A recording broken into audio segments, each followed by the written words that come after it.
All right, everybody, I'm back, and I know that you guys are confused, but I'm gonna wait for just a second. I got to show my son something. We just got a tornado warning, so I'm just gonna show him. You see right here, David? Yeah. This is where we are. Watch that yellow. You see it twisting right there? Yes. That's a tornado, but it's right above us, but it's not gonna touch the ground. So while I'm doing this, you're gonna hear a lot of sirens and stuff, but the tornado is not gonna touch the ground. Okay. If it does, go into my closet, okay? And I'll be right behind you. How do I know if it touches the ground? You'll hear like a train. Okay. So if you hear a train, run into the bedroom. And go into the closet. Go into the closet and I'll be there, okay? Okay. All right. I love you. I love you too. Good luck. Yeah, thanks. You're welcome. Okay.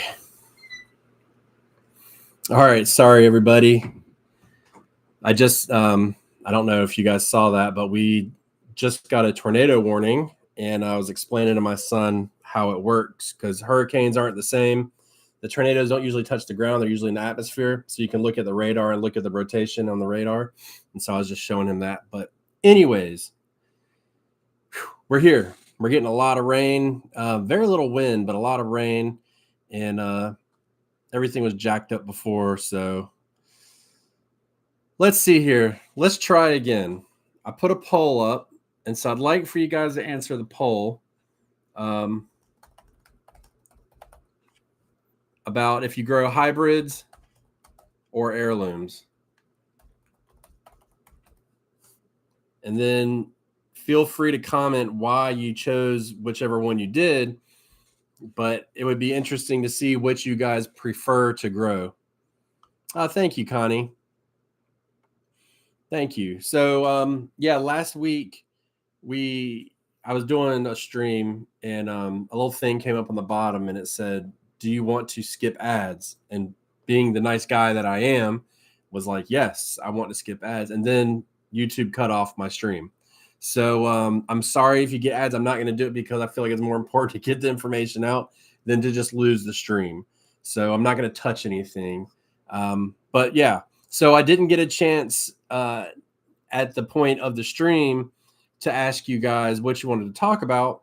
So I decided it's a good time of year to really start thinking about hybrids or heirlooms or what we prefer to grow. So I see that there's a couple people answering, which is good. So let's see if I can, yeah. So it's 50-50 right now, which I mean, there's not many people in here because everything got messed up.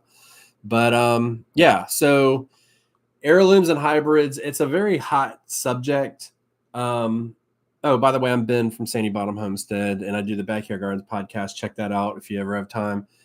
There's my intro. I like to jump right in for the most part, but it's a very hot topic, and there's a lot of confusion about it. And I myself, in my gardening career, I guess you could call it, my gardening lifespan, has had some definite issues as far as mentally about dealing with what works better, hybrids or heirlooms for my garden, what I feel comfortable growing, what I, morally what's right.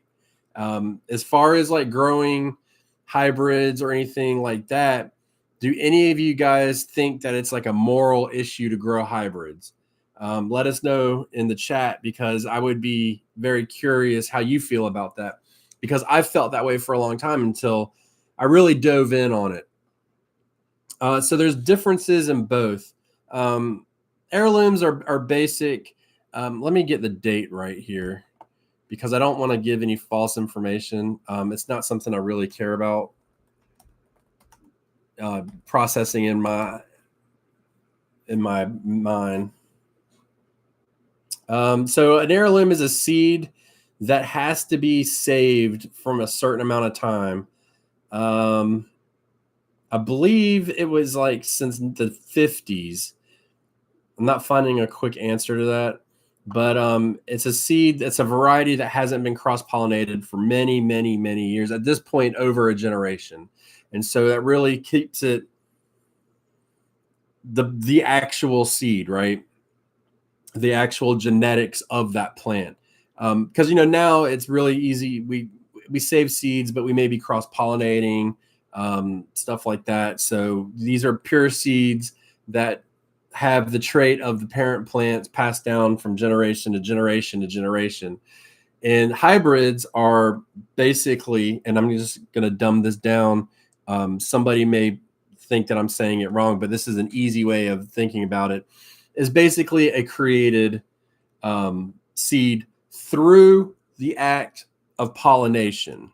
Okay, that's really important to remember. That's through the act of pollination, not genetic splicing, none of that stuff. It's just that. So when we go into putting plants into our gardens, you know, I mean, and especially if you come to save seed, and the whole thing is like doomsday, you know, the lights go out, the hurricanes, you know, we got Hurricane Debbie over us right now, and it comes. That's it. It's all she wrote. And that's not really when you want to be playing around with hybrids, because the seed doesn't stay from year to year true to the parent plant. It could, but chances are that it's going to go back and revert back to its one of the parents, not what the plant was that you grew that year. So that's the real big downfall with a hybrid. Really big downfall, in my opinion, is, you know, if I want to save a seed, I want a seed that's going to be true to what I grew to the best of my ability. And hybrids don't provide that. Now, there are some hybrids that are stabilized. And I would question, I don't know this. I mean, it's kind of like, you know, how do they know that it takes 10,000 years for plastic to you know, biodegrade? How do we know that? Nobody's been playing with plastic for 10,000 years, so we don't know. But I would imagine in the future, some of these hybrids that we've seen for years and years, they may actually become classified as heirloom at some point. I don't know if that's true, but the seed eventually would stabilize over time. So that's something you got to think about. Now, heirlooms, the big downfall with an heirloom is the fact that they don't have disease resistance. So when you make a hybrid, you'll be taking a certain, you know, let's just do tomatoes. It's an easy one. You take tomato A, tomato B, and tomato B has blight resistance. And so tomato A is very productive. So what we'll do is we'll pollinate both of them and then grow them the next year. And you should be moving the traits. You should be splitting the traits in two. That's a very dumbed down explanation about a hybrid and how it's created. So, you know, you're kind of you're creating a seed. I did a video, I believe it was over the winter. I believe it was, where we're talking about corn. Somehow I got on the subject of corn. I don't know what I was talking about. I don't know what video it's in, so I apologize for that. But you look at corn, how it used to be, and you look at how it looks now, and that's not genetically modifying corn. That's over the years and years and years pollinating your best, saving the best seeds, stuff like that, and creating these varieties to where we get these perfect ears of corn. Now, granted, you got to grow them right. So there's that aspect. But if all the conditions are perfect, all the pollination is good, you should be getting very good, you know, ears of corn, right? And if you look at the way it was before, like just Google it real quick. Look at corn, you know, the original corn or maize or something like that, and you'll see it. It's all snaggletooth looking. You know, it's a kernel here and a kernel there. You know, they're small. There wasn't really a lot to eat. So over the years of saving the best seed and pollinating and stuff like that, we've created this corn that we all know and love now. So there is that. Now, when you take those different good parts of the seed and you put, you know, the blight resistance in, you're creating a resistance to blight, right? That's not something that we get with heirlooms. You may get one that's naturally resistant to it, but there's no, here's the key word, marketed benefit to it. So we've all bought seeds that are heat resistant, right? You've bought a heat resistant variety. I don't know about you, but I've bought heat resistant seeds and they ain't heat resistant, not a single bit. So when I go that from there, I look at it and I'm like, well, y'all said it was heat resistant, but it ain't heat resistant. It's bolted sometimes faster than the other one did. What's up with that? And that's part of it. So, like, all of these traits that pass over aren't necessarily the best. But when it comes to hybrids and heirlooms, generally speaking, keyword is generally, your hybrids will outproduce your heirlooms. They will grow more food from the seed. That's typically what I've seen, and I've seen a lot of other people. It's pretty well documented that they will typically outproduce your heirlooms. Now, there's a couple reasons for that. One, we know that plant was created. You know, that seed was created to produce more. But you can also say, yes, it was created that, but then it also has these other aspects to it that protect it from not producing as much, like pest resistance, disease resistance, some quote unquote temperature resistance. I'm just going to have to speak on basically what they're advertised as, because we'll all have different experiences in our gardens. And this is kind of the trouble we have with this. So, yeah, it's just kind of, it's one of those things. And I see some comments coming in. Hey, Metalhead. Yep, Danlo, I was just like you, and I do both. So right off the bat, I do both. I do heirloom and I do hybrid. So I'm not either one. I was for a long time only heirloom, only.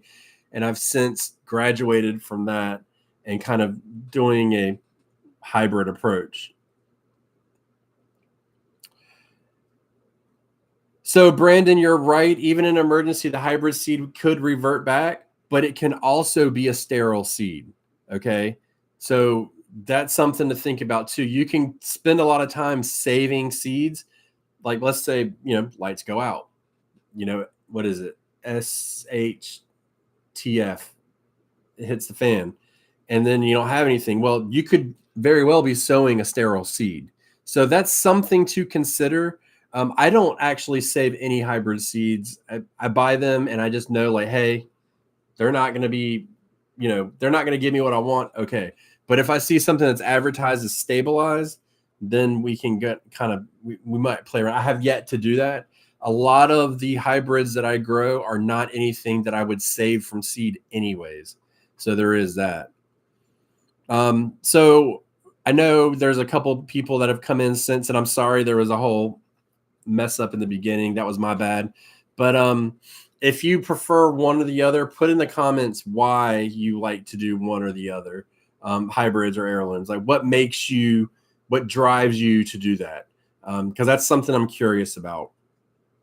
And the reason why I wanted to do this today was because I was hoping to have a discussion about it, not just me. I feel like sometimes I lecture and I do come in kind of hot and discuss something, but then afterwards I really do value everybody's input back and forth, because it's eye-opening to see how everybody thinks about this subject. Because a lot of people think, and I'm going to say the big nasty word, is hybrids are GMO, and that couldn't be farther from the truth. A GMO is a GMO, a hybrid is a hybrid, an heirloom is an heirloom. They're totally separate, and that's really important to remember. Before anybody says, well, they're a GMO, they do this, that, it is until recently with that new purple tomato, it's against the law for us to buy seeds that are genetically modified. Now that could rapidly be changing. And my caution is that we start really paying attention to what we're buying. If you take into account the fact that for years we didn't have to worry about it.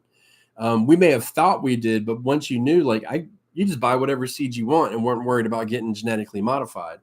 And I'm not sure if this is totally true. So I don't like Baker's Creek. I don't grow their seeds. I don't buy them. I don't support them. I have some seeds left over from many years ago that I'm kind of working through, and I hate growing them, but I'm not wasting them. But I believe when that purple tomato came out, they actually featured it on their magazine. And then it came out that it was hybrid and they had to cancel. I think there's a whole hoopla about it. So, and if anybody ever wants to know why I don't like Baker's Creek, just Google Baker's Creek controversy and you'll figure it. I'm not going to say it on here. I'll never say it because I don't want to be that person, but that's my feelings on it. But, that purple tomato kind of took the world by storm. And I think it kind of muddied the waters a little bit about hybrids and heirlooms and GMO and stuff like that. So thank you, Vicky. I'm glad that you see. So, they're not GMO. It's really important that we understand that. They are not genetically modified organisms right off the bat. And if we think that it is, then we need to go back and we really need to learn what a genetically modified organism is. And typically what they are is, it's got the gene in it that will be resistant to like is it BT? No, to Roundup, for pest controls and stuff like that. Now we're getting into like bioengineering food, like that purple tomato, where it's got like certain amounts of this and that to kind of make it more healthy. Which, look, if you need to eat something purple, which is the big draw to it for the nutrients in the purple, eat some blueberries, dude. Eat an eggplant. Do something. I don't know. Don't buy a genetically modified seed, especially if, what was it, like $15 a pack? Get out of here for like 10 seeds. Absolutely not. You'll start finding that stuff creep in and the price will end up coming down if people buy it. If people don't buy it, then it won't. I'm curious to know if anybody's grown that specific tomato this year. But when it comes to the hybrids, this is all stuff that we need to understand, that it's a natural process, but we've kind of sped it up a little bit by pollinating the plants together and trying to get creative. That's really where that stands. Now, heirlooms, again, the problem with heirlooms is they don't have the resistance and they can be notoriously difficult to grow. A lot of people say that the fruits taste better. The vegetables taste better. I don't know. Does anybody like really see the difference between, the taste in like heirlooms and hybrids? Really? Or have we just convinced ourselves, the placebo effect? That's my curiosity, because I'm going to be honest. I don't taste a difference. I know tomatoes are big and I'm not a big tomato guy. And I think they all taste very, very similar. There are different flavors, but nothing crazy. Okay. Hey, 54.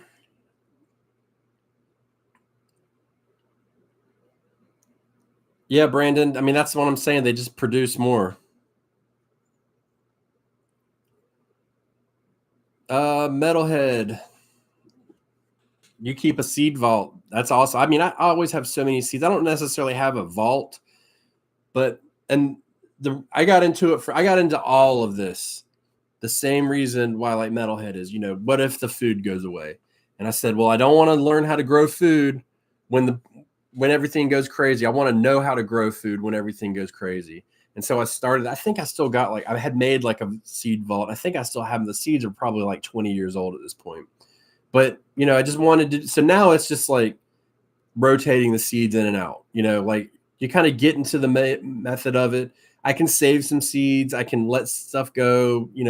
I'm not going to run out of seeds.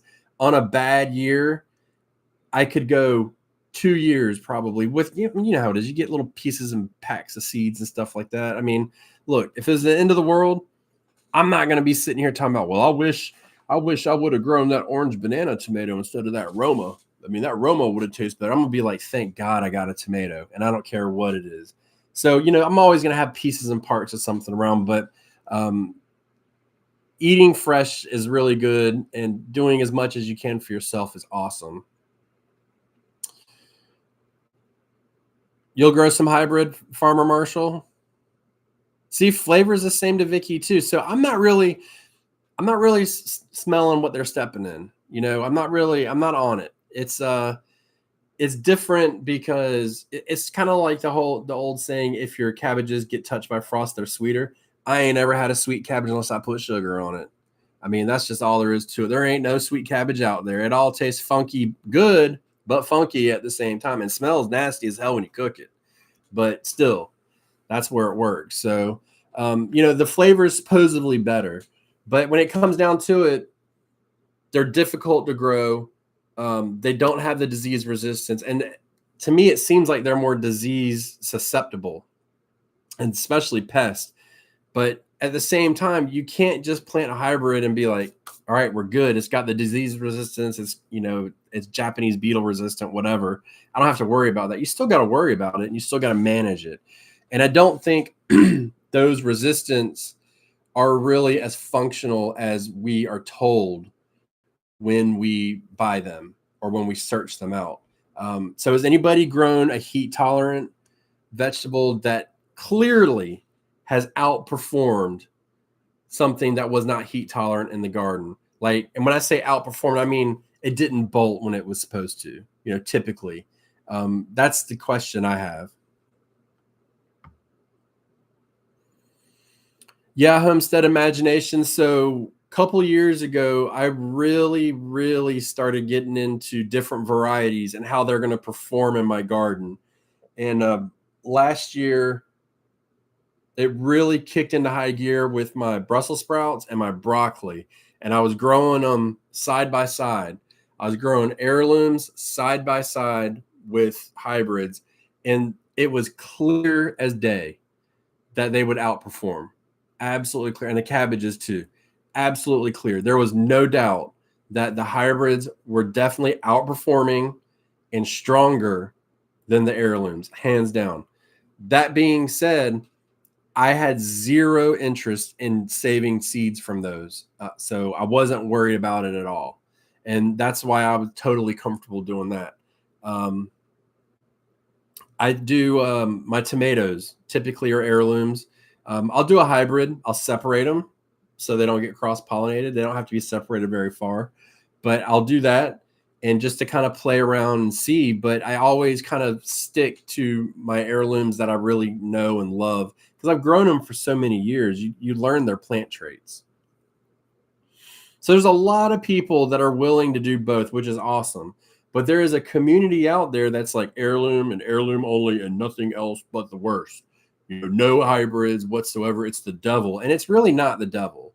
Some really good food is grown hybrids. And the reason why is because it's so productive. Let me get some water. Got a dry whistle.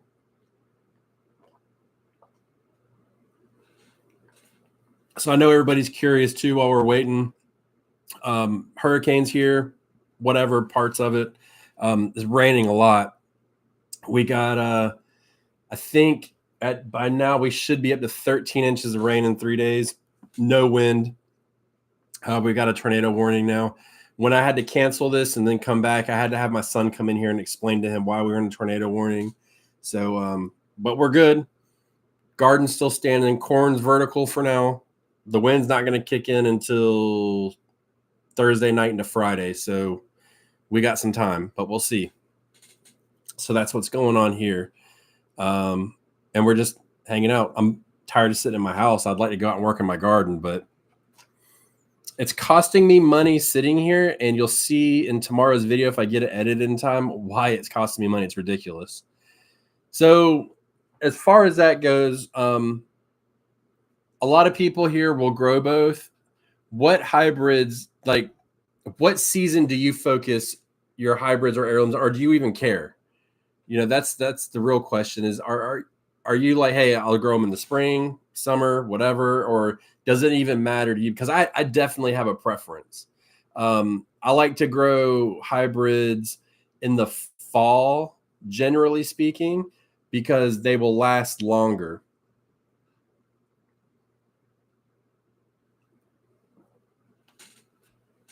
And the way I look at the fall season is it's your last hurrah. It's your last way to kind of pack some food into the freezer, into, your cupboard or whatever. Cupboard? How old am I? Your cabinets? I don't know. What's the right way to say it? But it's, get that max production out because fall has got a hard cutoff date. And when that cutoff date comes, it's downhill, versus in the spring, it's kind of, you can keep it going a little bit longer. So I like to have that little bit of padding and use it to our advantage. gardening is not a very technological rich. I was about to call it a sport, but I'm going to call it what is it, lifestyle. There's not a whole lot of like true technology you can get, but this is some place where we can use the technology in our advantage. And once we understand that, we can really unlock the potential of our gardens. And that's really what my purpose is here, is to help unlock the potential of your garden and expand. You know, that's just part of it. That's what we do. That's why we do this, especially if you're on the homesteading side. You can do smaller gardens, can produce as much as a bigger garden or even more in some cases. Yeah, Brandon. So heat waves, yeah, both seasons. I'm with you there. I don't subscribe to the heat tolerance aspect of it. That's not something that I jump in on. So I have experienced actually quite the opposite, where heat tolerance is actually more sensitive. Don't know why, but that's why. Anybody else have any season that they prefer to go into?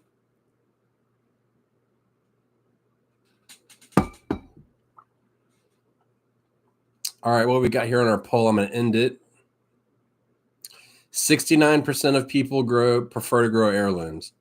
So of those 69% of people, have you grown any kind of hybrid? Like, have you even tried it?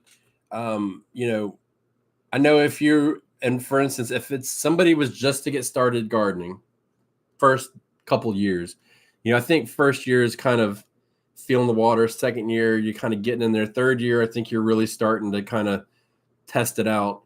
I would say I would strongly recommend that a first, 3 to 5 year gardener would grow hybrids, because you're going to be more successful with a little bit less effort involved. And that's really important.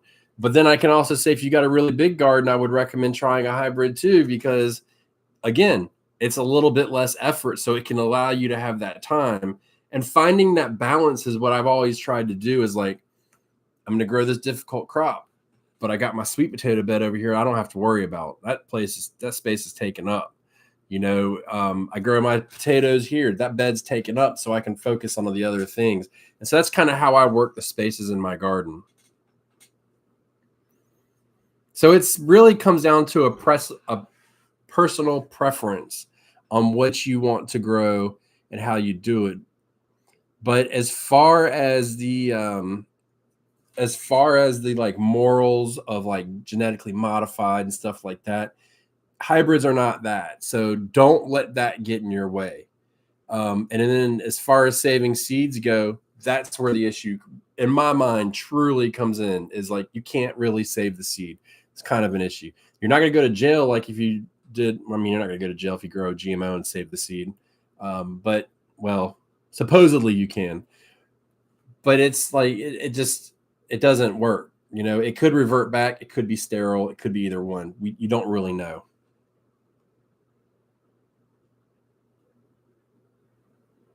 Yeah. So Dan Lowe's, that's kind of how I sit. Let's see. For my tomatoes this year, I did red snapper, and I did the Ace Bush. Ace Bush is heirloom. Red snapper was hybrid, and it's not a fair comparison because the wild garden kind of fell apart this year, which is fine. So I'm going to redo that next year. I want to redo that comparison next year and see what happens.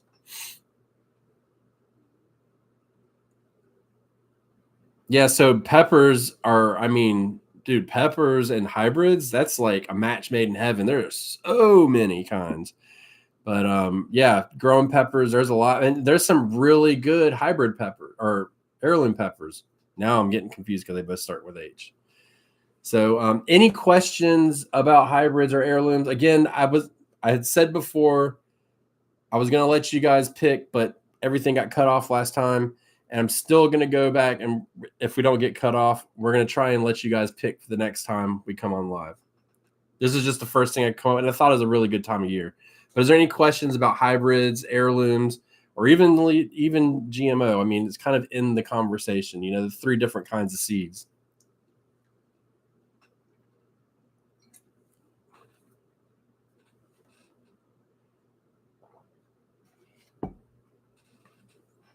So Danla does a cherry tomato, and it's heirloom. Romas are heirlooms, and I believe early girls are heirlooms as well. Don't quote me on the early girls. I'm pretty sure they are. And again, if you really want to know how that works, it's the heirlooms. I mean, like you could take it. Let's just say the early girl is a hybrid. No, hold on. Let's say the early girl is an heirloom. You could take the pollen from that, put it to another tomato to get that early girl, early whole ripening situation and make another seed. Hey, Dave. Glad you came today. So at this point, I mean, that's basically hybrids or heirlooms. Again, it's a personal preference. You guys can feel free. We'll take a few minutes and you can ask me anything you want. And we can talk about whatever. And then if there's a subject you want for the next time, if we see one repeated in the comments, I'll put a poll up and I'll let you guys choose. So that's where I'm kind of sitting with that. Yeah, early girls, man, they're amazing. They do ripen quick. Cherry tomatoes ripen very fast. But it's a different thing. One's a slicer, one's a cherry, so it doesn't even count.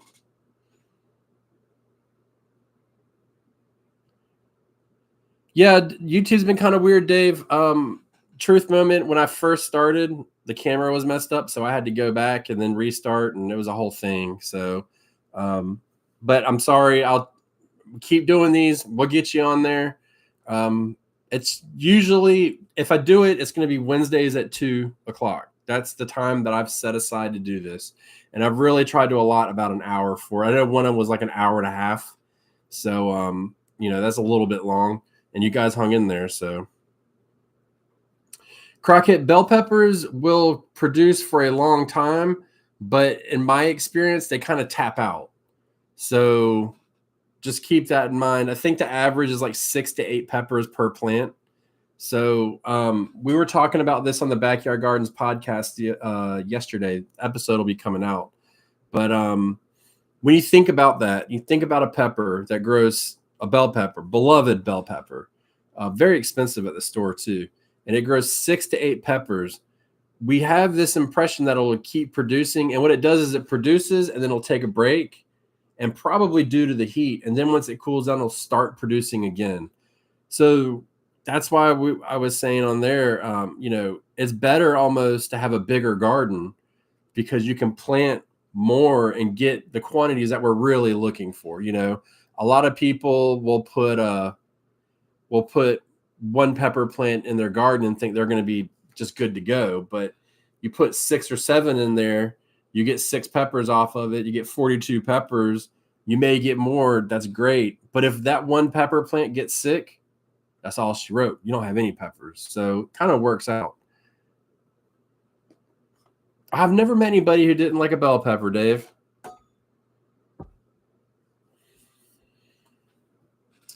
So if you want to know if you should pull it up, what do you want to put in its place? Do you want to put anything in its place? Is it sick? Is it healthy? If it's healthy and you don't care about replanting it, I'd cut the top off of it. I'd cut a couple inches off each shoot, feed it, and watch it come back, see what happens. And that's how you learn how long to leave a plant in the ground. And that's why gardening takes so long to really, I don't want to use the word master because I don't think there's any such thing as a master. And I know there's a master gardeners program. I've talked to some master gardeners and so it's just, it just takes time. I do not overwinter peppers. I don't dig anything up in my garden and put it in my garage. I start everything fresh every year. And I get a lot of crap for it, but I am not interested in overwintering any kind of vegetable. If it has to come out of the ground, it's going in the compost pile. That's how I look at it. I like growing stuff from seed. That's a passion of mine. So no, I don't do anything like that, Vicky. Sorry.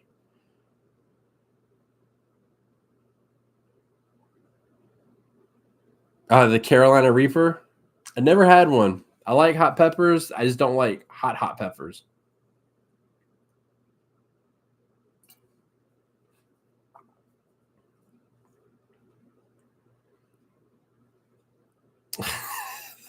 The pepper ruined the whole pizza. That's terrible. So, yeah, as far as while we're waiting for anybody's questions or anything like that to come in, don't be scared to ask a question. A question that's not asked doesn't get an answer, and then that's your fault. So just remember that. But is there anything that you guys want to talk about on the next live so we can get a poll going? I know there was compost at one point discussed. It's I don't mind talking about it, but it's a little early. That's really good for like it deeper into fall. I mean, we're still in the summer, so it doesn't matter to me, but whatever you guys want to do. Let's see. My hybrids that I'm growing this year. What am I growing that's hybrid this year? I grew those red snappers. I grew my bell pepper was a hybrid of some sort. I can't remember what it was. And then I think that's it. But in the fall, my Brussels sprouts, if they make it, are going to be hybrids. Some of my broccoli my broccoli is hybrids. And my cabbages, some of them may be hybrids, may not be.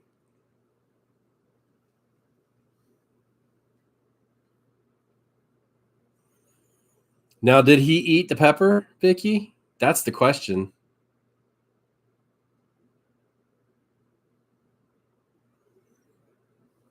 Yeah, I've already got my broccoli. Let's see. I moved it. So you see this black line behind me? That's because the seed shelf is active again. I've got my lettuce, pak choy, kale, collards, broccoli, cabbage, Brussels sprouts, and rutabagas. They're all started right now. So that's what I've got going. And I actually was going to start seeds today, but it was just raining too hard. Never grown a peppercini. So Danlo, I don't know how big your garden is, but that's kind of what I was talking about, where you've got one bell pepper and now, it's going to be kind of tough. So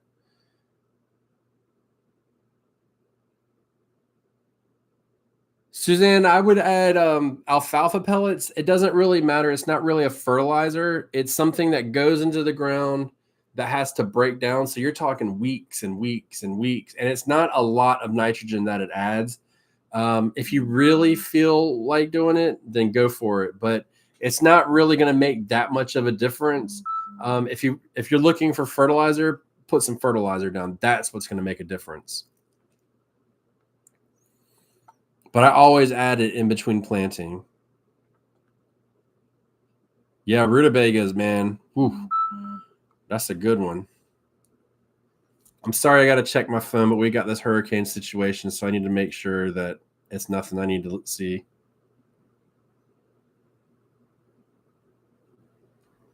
And it's nothing I need to see. My wife's bored. All right, what do we got here? Yeah, and hybrid seeds will come up, but it could revert to a parent plant, not the original plant traits. And you may even get one that will go back to the parent plant, which is the plant you grew. You may get one that does that. It's a crapshoot. We don't really know what it's going to do. That's the problem. It's not dependable. An heirloom is dependable. It's going to do what it's going to do, and it's going to grow as long as the seed's good and it's not too old.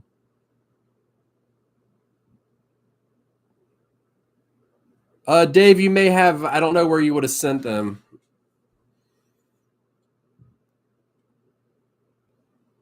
Yeah, garden and tomato tone's good. Let me say this about fertilizers since we're here. We did an episode about fertilizer on the podcast, and we were talking about it, and I started looking at it and really started looking at all the numbers and the different names, garden tone, tomato tone, berry tone, all that stuff, very little difference in it. There's not much. You could make any fertilizer you want if you get a 10-10-10, a a bag of blood meal, and a bag of bone meal, and then you can, eyeball it, because this isn't an exact science. You don't. It doesn't have to be perfect, but that could be a way to save some money too. And it's something that I hate more than anything is marketing. I hate the marketing of gardening stuff to gardeners. It's terrible. It's a lot of times very inaccurate and very misleading more times than not. So, but yeah, Garden Tone and Tomato Tone, they're both good.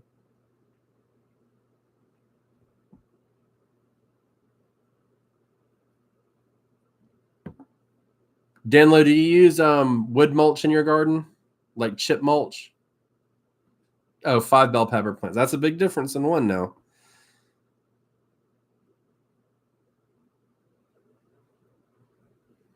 I've never. Oh, Planet Earth, I think you said, Metalhead. I don't know if I've used that or not. I used one year and I really liked it, man. It was a pellet fertilizer, and I put it in the ground, and my dog, as soon as it gets wet, she'd go up and she'd eat mouthfuls of dirt, and everything attacked it. So I had to stop using it. It was too much of a problem.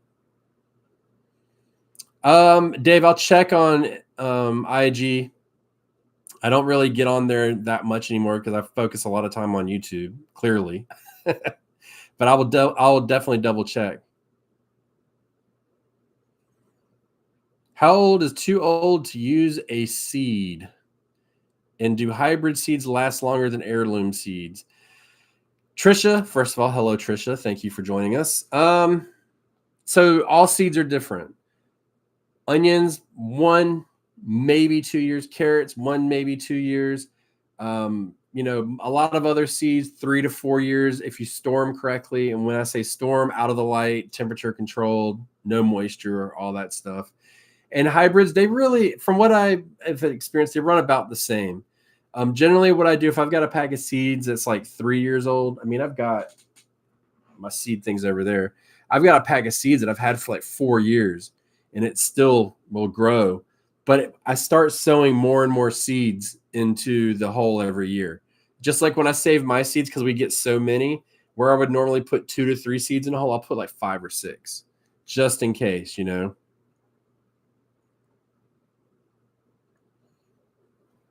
Always plant extra, Metalhead, always.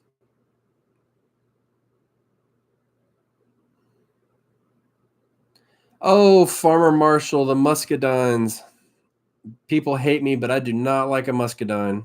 And I'm in muscadine country, or not far from it. There you go. And so, Farmer Marshall, did the seeds, since you saved the seed, you got 2 different kinds, have you saved them since? And are they viable?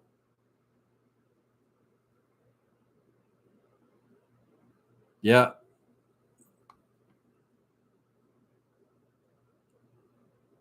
Yeah, soaking seeds is good. I don't pre-start seeds in paper towels. I don't do anything like that. I just stick it in the dirt and let it grow. And it does very well. That's why I use the method I have where I put the perlite on top. It's really changed the game completely. So yeah, I mean, seeds can last a long time. It's very surprising, but onions and carrots are the ones off the top of my head that are known not to last, and they're really small, thin seeds. But you can have seeds as long as you store them right, and if you put them in the refrigerator to store them, then they're going to last even longer. I mean, they have entire seed vaults. I think where's the seed vault in seed vault in Norway? It's in Norway for a reason. Let me look it up real quick.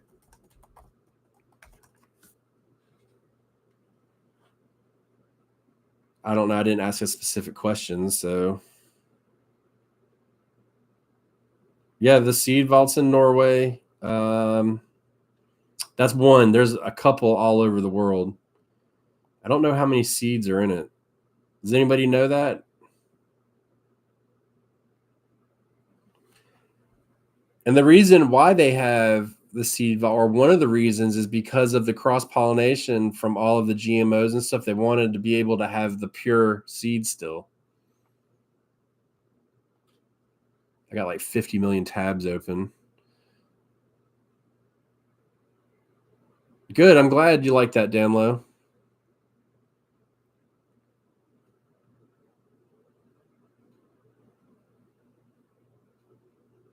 Yeah. The end of the world seed vault. 2.25 billion seeds, apparently. Did you just look that up? I see that it costs $2.4 million. No, that's Norwegian money. $282,000 to maintain a year. That's crazy. So it conserves 1.2 million accessions. I mean, I guess it means varieties or species. And it's more than 13,000 years of agricultural history in the seed vault. That's crazy. That's a lot, man. That's a big endeavor. Good on them. I think I got, a little bit here. Nothing big.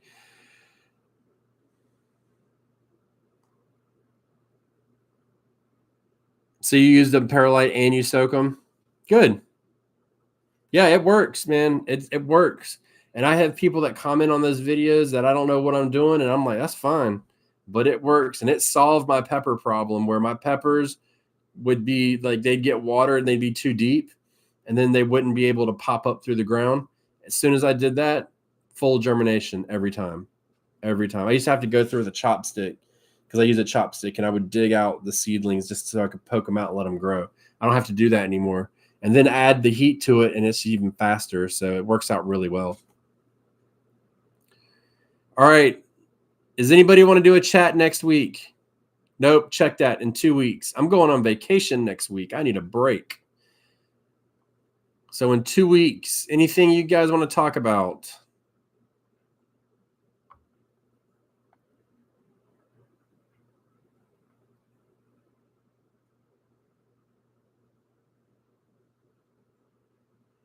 Yeah, thank you, V. I'm going tubing on a river in the mountains. I need a day where I just lay there. I'm tired and my body hurts. Yeah, I can come on here and chat too. I don't care. Like I said, Wednesdays, if I'm here at 2:00 for an hour, that's your time. I'm giving it to you guys. Yeah, I have a blueberry row. I've got 6 or 7 blueberry plants that I grow, and it took them 3 years. No, I take that back. It took them 5 years to really start to produce, but this year it went insane. And it may be because we have bees and the bees help pollinate. I didn't see a lot of my bees on the plants though. I think it was just over the years of trimming them and got better. But we did that as a what's it called? I can't remember the name off the top of my head. The method. Where we use it as a hedge. So we weren't really concerned about the berries. We just whatever, but now it's really starting to come in. Yeah, metalhead. We won't be drinking, but I don't drink alcohol. But it'll be fun. It'll be nice and relaxing. I'll check it, Dave. I definitely will. So yeah. Let's see. Last time, you guys just want to come on and chat next week? Let's see.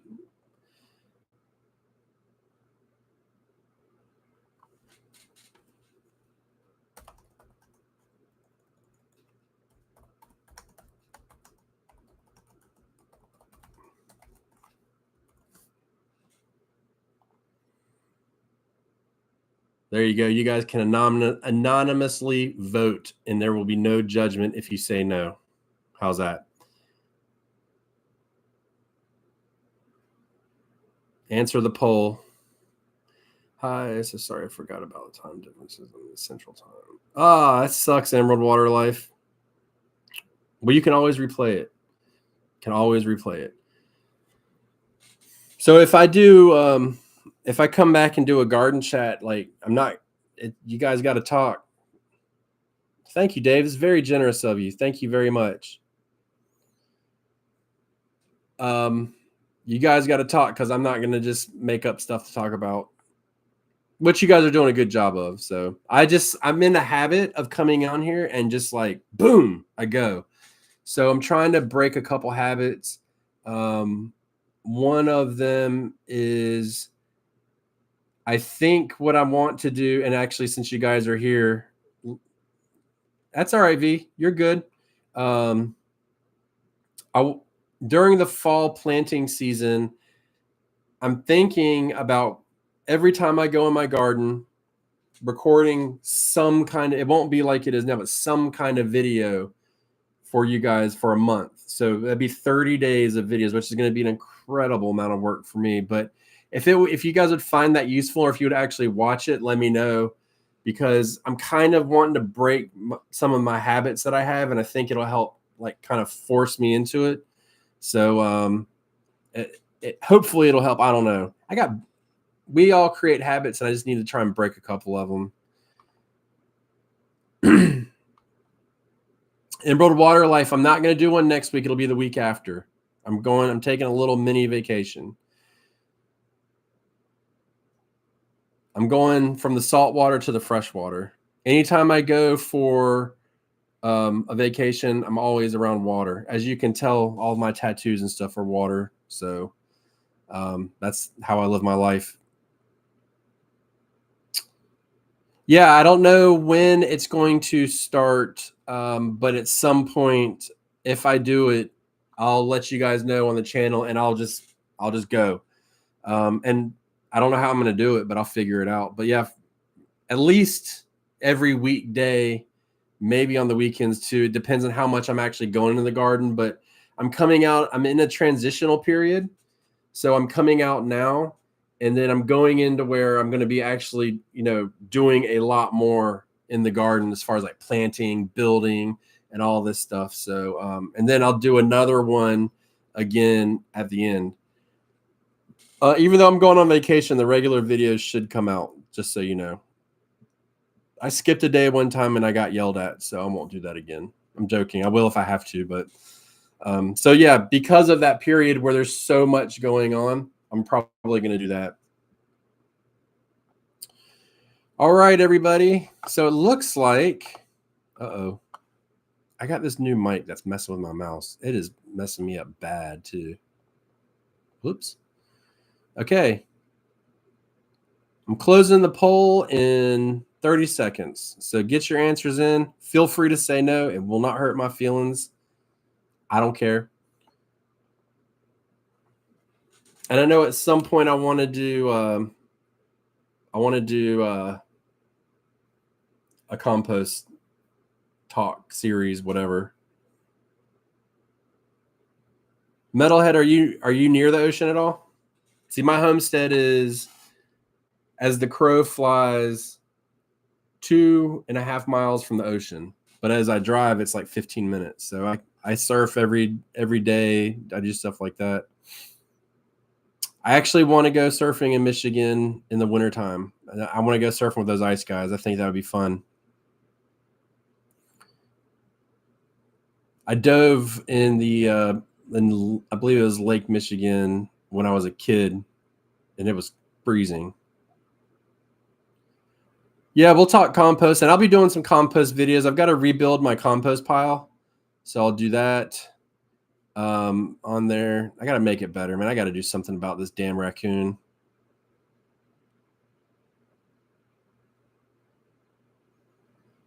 That's right, Danlo. You're from that way. Let me ask you this while you're on here. This is my moment to talk to people. It's a lot of reason why I come on here to do this. There's a place on this website that we use to look at the surf before we go, and it is it's Oregon. Pistol River, Oregon. Have you ever been there? Or has anybody ever been to Pistol River, Oregon? I believe that's the one spot.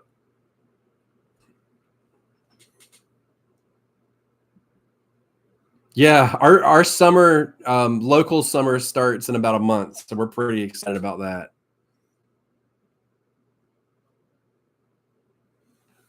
Yep, that's right, Dave.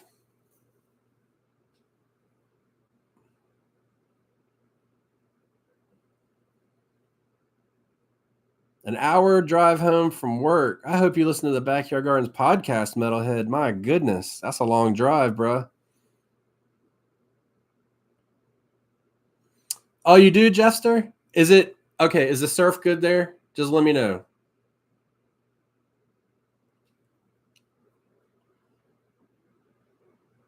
I need to know if the surf's good there because I see it on the camera and I want to go there. It just looks awesome. Oregon is beautiful. Hey, Ocracoke. That's right. That's right, Tina. Shotguns. I've been trying to find them. I'm going to get them. I got me a fox not too long ago.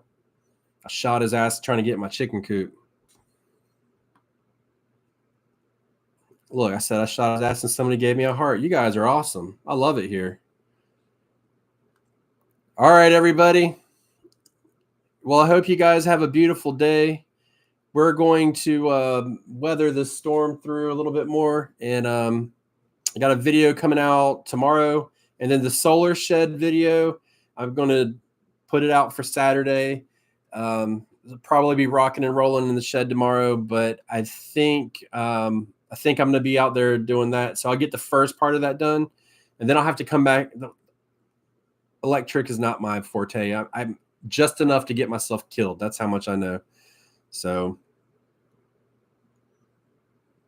okay, Jester, that's why. Then it must be a good spot. Yep. So Starbucks is a good place for coffee grounds. They will give you huge bags. Any coffee shop will. Any coffee shop. Thanks, V. I hope you do. And if you guys are having long drives, I know I know I mention a lot, but we do have a podcast. We've got like 350 episodes out. It's called Backyard Gardens. So you guys check it out. If you want, my co-host is Batavia. She lives in Chicago. So you've got me from coastal North Carolina, her in Chicago, and then our knowledge collides. And people say we're good together. I don't know. I've been doing it with her for so long. But thank you guys, everybody. Have a good day. Be safe. And 2 weeks from today, we'll come back and we're just going to do a garden. Just I had to downplay it. We're just going to hang out and talk gardening. So there you go. And thanks, Jester. Thank you so much. And we will see you guys soon. I got to go treat this bug bite. It is killing me.